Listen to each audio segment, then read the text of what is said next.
Wait a minute. This isn't my world. Disappointed! In the studio today, I have somebody that has education to heart and has done it. He's a good friend of mine.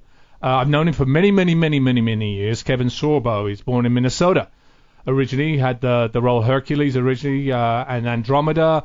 He's done so much stuff, so many things. Great guy, does things for a lot of kids. Good morning, Kevin. How you doing? Good morning. I'm doing quite well, thank you. Quite well. Well, how about really well? I like that better. I can do really well as well. Good. So, I mean, you got involved with a lot of kids. Why did you choose education as part of the focus that you wanted to go to? Well, a lot of it just came from Hercules. I mean, during the third year, we became pretty successful. We passed Baywatch as the most watched show in the world. It became just huge. And I got inundated with so many things living down in New Zealand. My manager was throwing stuff at me from pediatric aids to Make-A-Wish and all these wonderful foundations. And I had a lot of friends already involved in that.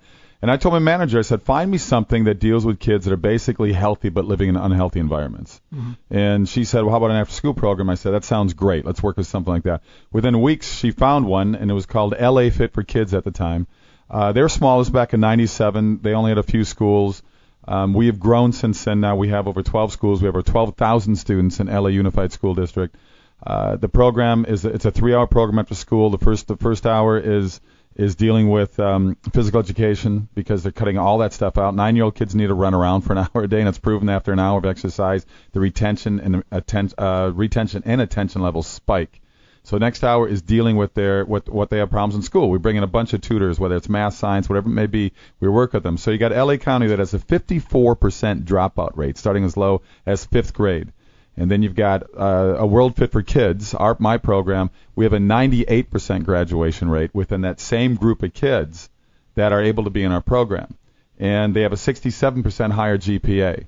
So it shows you that the school system, the public school system is broken. And California's is worse by far. California is now we're below Mississippi, which held the crown as the worst state for public education. California is now the worst public educated state in the country. We should be embarrassed by that. Well, I don't want to bash Mississippi, but that's quite embarrassing. Very embarrassing. It's ridiculous. It's ridiculous. You know, I go to D.C. once a year to meet with Congress members. Every year I go there and I show them what we're doing, what's going on, the stacks, the facts, and they go, "You're doing a great job." And I go, "Why don't we have this in every school district across the country?" And nothing gets done. It's mind-boggling to me that the union, the teachers union, and the NEA, and all these people with our public education, the government, once again, a government-run business, is just in the toilets, and it needs to change. Tell me a little bit about the.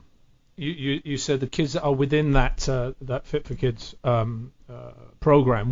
How does the program work? What does it do? Well, you know, it's basically we'd like to take in 24,000. We got other kids dying to get into it, and parents that want the kids in the program. It's a lottery type system because we can only take 12,000. That's our budget. We're already screaming at the seams already. So we're doing what we can to get other kids in. But you know, once again, it comes down to money. But we're dealing with the last 5-6 years with our economy, being so bad. Yeah. It's difficult to raise the money. So we do what we can. We're a nonprofit. You know, I host my own celebrity golf tournament every year to help it out. We go to the state, we go to the federal, we go to private individuals, and we go where we can to get the money we can to help these kids out. But it's a proven fact that it works, and it's an amazing program. And why we can't get every school district across this country to follow our lead, it's mind-boggling to me. You know, back in the when I first started the Peace Fund, we had a program called School Makes a Difference, which was a program where we took celebrities into schools, and we took them into South Central, we took them into the Bronx, into where was it? I'm going to say Phoenix. It wasn't Phoenix. We took them into these different schools that had problems of their own, whether it was about gang violence, whether it was education, whether they had, the grades were low. That's where we dealt with South Central, or we dealt with the East LA County, where kids were going in while the parents were in court, whether they had custody battle, whether they had abused kids, whatever.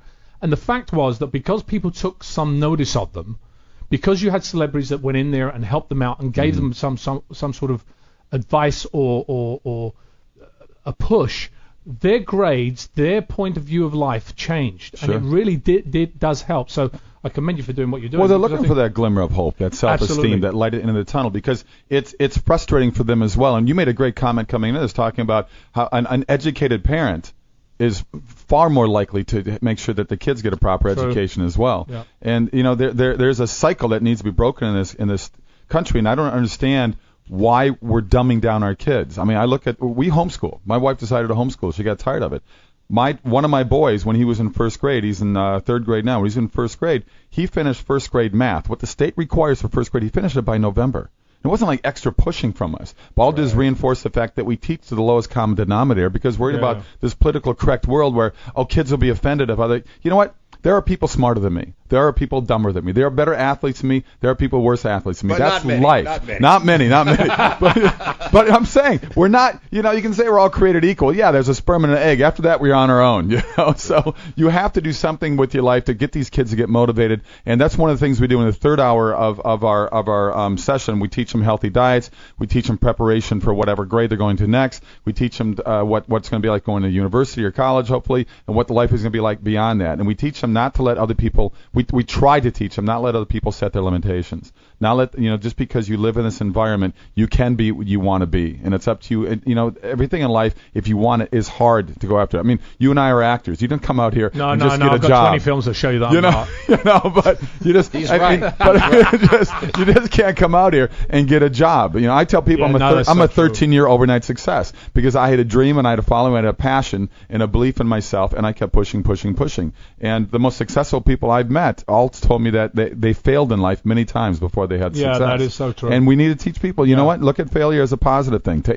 Learn from that and move on from it. I think that's a great comment, actually, because you really do learn from your failures. And I think, when kids fail, sometimes it kills their spirit and they think, oh, well, I failed, so I can't do it anymore. Mm-hmm. It doesn't mean that you do it 10 times, do it 20 times. Yeah. At some point, you will succeed, and at some point, what you believe in will come true.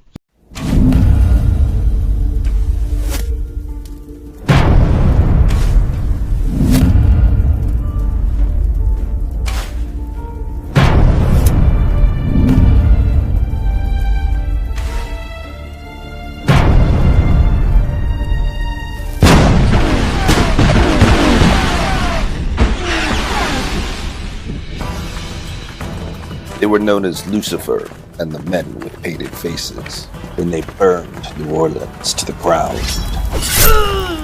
And when they sacked Panama, I knew that my road to redemption would be paved with tombstones. And by the time they brought the apocalypse to West Africa and the Indian Ocean, I would come to know two words with biblical significance. No quarter. No quarter. Kill All Masters. Rated R. Coming soon. Available on all platforms. Visit noquarterkillallmasters.com.